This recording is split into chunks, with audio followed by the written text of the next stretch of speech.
Hey YouTube, it's ShryphonX here. Today we're going to be talking about One Piece Chapter 1183. Like and subscribe for more content. Pre-Devil Fruit Brook was a legend. One Piece Chapter 1183 translation note. The Japanese title is written as combining equals good MO and Renu equals mermaid. It is a pun on the English phrase good morning plus ninjio, turning it into good more mermaid, or for better English translation, Good Mermaid. The title comes from Brook's song in this chapter. One Piece takes the lead in the magazine cover for this week. Color spread cover. The Straw Hat Crew with two elephants. At the center is Luffy laughing or cheering, while Robin is sitting in midair with a parasol. Sanji serves her drinks, and Usopp holds on for dear life on the first elephant on the left side. Nami reads a map while pointing up. Zoro is drinking, Chopper, Jinbe, and Frankie jumping with Brook playing. This chapter has 17 pages. Editor S. Note, Loki versus Imu. The deadly battle continues. Ragnar's Revenge. The chapter starts with Imu conversing with Loki and Ragnar, with Imu noting that Ragnar was patiently waiting for his revenge on Imu. Imu resolves to kill Luffy and Loki, seeing as they will not become allies through Domi Reversi, just as he killed Dozan. Loki launches Ragna Twinheim against Imu. Using his omen hand sign, Imu turns his glaive into one full of flaming spikes called Gram. The technique is written in kanji as Funmujin, meaning wrath sword, read in kana as Garamu equals Gram. Gram, Old Norse for wrath or ill-tempered, is the legendary dragon-slaying magic sword used by the hero Sigurd to kill the dragon Fafnir in Norse mythology. It seems that Nemesis and Gram follow a similar theme. They are not unique swords, but are made from omen flames. Imu works like Morina Prudo from Hunter x Hunter, who essentially has her own power system within the story. Dosen is the original Loki. While in the early spoilers we seem to emphasize the recently emerging role of Chopper's anti-demon powers in Chapter 1177, Furious, another, more plausible theory emerges. What if Dosen is actually based on another, more prominent figure, one of Japan's three great villains, Saido Dosen? This fits Loki's reputation more as Elbafa's most hated villain. So in a way, Loki was the right person to acquire Nidhogg, not just through strength, but by fate. Loki's serpent eyes must have been a trait intended for whoever would acquire Nidhogg, not really for power, but a mark of being a pariah, like the original Dosen. Is Sanji about to break his one rule? In West Village, the MMA Zaza sucks up all the children through her water body. Chopper tells Ripley and the other adults, who just recovered and received blood transfusion, to not strain themselves or they will die. However, Ripley says she and the others would rather die than see their children get taken. Sanji is closing in as Zaza has already drawn in 7 children out of the original 10. Will he fight the apparition, who takes the form of a woman, or simply attack, killing him himself? Pre-Devil Fruit Brook is a legend on his own. The scene cuts to the other Straw Hat pirates: Nami, Usopp, Brook, Frankie, and Jinbe. Usopp asks Brook about the woman he fought earlier. Brook finally opens up about his past. Brook reveals that Gunko looks exactly like someone from his past, the princess of his homeland, Asperia Kingdom. However, Brook is deeply confused because if that was really her, she should already be 77 years old by now. The Straw Hats point out that Gunko is still a celestial dragon who attacked Elbaf, but Brook remembers that she was the one who loosened the arrow ropes earlier that enabled them to escape. Brook also recalls Gunko briefly telling him to run away. He notices that she seemed to have multiple personalities. 3 in fact. The first personality is the celestial dragon, who first appeared before them as the enemy who took Elbafa's children and wanted to make Brook his music slave. The second was the one that appeared in brief moments to save Brook and the others. The third was the demon who ruled over the other invaders. 3 personalities, just like the leading theory on Blackbeard, and why his ship has 3 skulls. Perhaps Blackbeard is somewhat inspired by the 3 Jokers theory, that there are different types of Jokers Batman fights. Like how 1 minute, Blackbeard is a cunning strategic mastermind. The next a believer in fate who does not mind what happens, but also sees himself as destined for greatness. And the next minute, a bumbling coward who begs for his life. Nami wonders if the girl is being controlled. After witnessing Domi Reversi, its ability to turn people into demons, and watching an army of immortal, undying invaders, Brook realizes he cannot shake this deep, unsettling feeling in his heart. Jinbe tells Brook to quickly make a decision on whether to spare or kill the woman, otherwise they will not be able to make their move. And just like that, the only way to rush to a conclusion is to prolong it with a flashback. Brook reveals where he came from, the kingdom of Asperia, a nation brimming with music, where instrument workshops line the streets.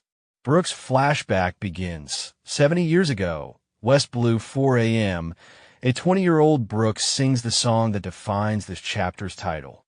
When you wake up in the morning, good mermaid, the beginning of a brand new world. They say there are plenty of seas out there. I'd love to see them for myself, good mermaid, TL note. This is the chapter title reference. Good mermaid equals good mermaid. For natural English translation, good morning, Asperia. Our time waiting for the wind is finally over.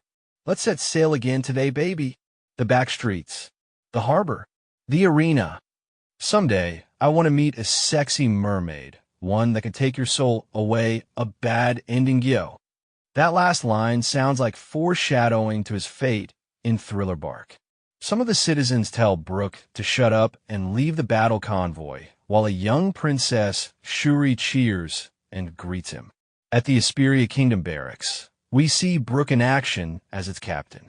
The soldiers ask Brook to teach them his flash/slash technique. While making fun of how Brook dotes on Princess Shuri, we now see Brook walking hand-to-hand and singing Bink Sake with a young girl, and this is the scene from chapter 1149. 1 second. The girl is not Princess Shuri, but she is watching this scene, which makes more sense. Brook and Shuri sings Bink Sake together. Princess Shuri is carrying a sword on her back, which means she too is learning from Brook. She also has her own laugh, Dee. Brook also expresses his admiration for Shuri's mother, Queen Candle, his guiding light, while the 7-year-old Shuri calls out Brook for a married woman. TL note. The kanji is runcheat equals Haidozuma equals married woman. But for some reason, it's spelled as Shitazuma here. Either this is a typo, or Shuri mispronounced the word because she's still a kid. Brook says that love is free, which is something Scopper Gabon preached in chapter 1140. Suddenly someone spoke. Death penalty for conspiracy. Brook, what a heavy punishment. Wah. Aniki, no I mean your majesty. It's the king of Asperia Kingdom. Reuven. TL note. Brook calls Reuven Aniki. We don't know yet if they are blood related, but it likely carries the same nuance as how the Frankie family, Usopp, Chopper, Nami, etc. call Frankie Aniki. Shuri Papa. Intro box. Asperia Kingdom. King. Reuven. You're plotting my assassination, aren't you? Brook, no way. Please stop it. I will properly wait for your lifespan to run out. Shuri, you see, Brook? You should give up on Mama. In her place, when I grow up, I'll marry you. King Reuven. Hey, Shuri. That's the heartwarming thing you're normally supposed to say to your papa. Brook. I have no need for a wife with a runny nose. King Reuven, you bastard. Don't dump my daughter right in front of me. Brook, I am a devoted man, you see. Shuri, Dihehe. Guard, your majesty. I'm sorry to interrupt while you're having fun. A gang's cavalry unit is currently moving from the harbor toward the town. A few members of our battle convoy are in town, but they're completely outnumbered. Reinforcements have departed from the castle, but they likely won't make it in time. King Reuven, what's their target? Guard, they're shouting the name of Queen Candel, who's currently watching an opera in town. King Reuven, what did you say? Could it be the Muron family? Guard, yes. King Reuven, those bastards have been targeting Candel for ages. When on earth did they make land? Contact Candel and tell her not to leave the opera house. Guard, the din mushy inside the opera house are set to silent mode. King Reuven, Shuri, Brook, do something. Mama's going to be kidnapped. Brook, the Muron family? That's strange. You see, I actually ran into them at the harbor today. Scene cuts to the Opera Street citizen, Jaya. It's the gang's cavalry unit. At the opera house, a play has just finished, and Candel is praising it. Queen Candel. Ah, that was a marvelous play. Gang members, now come on out, Candel. Our leader, Don Muron, says we have permission to shoot if you refuse. Today is the day we settle the score once and for all. You're going to learn to love our Don, Candel. Guard, we have to tell the Queen not to leave the theater. A gang member shoots the guard bang. Guard, Gaia. King Reuven, Brook, it's going to be all right, Aniki. Besides, the Queen is very strong. She won't get caught. And besides, it's quite troublesome that they haven't noticed at all. When I met them at the harbor, Brook smiles nonchalantly and says, I've already cut all of them. King Reuven and Shuri, what? Scene cuts back to the front of the opera house. Gang members. One by one, gang members are collapsing from slash wounds.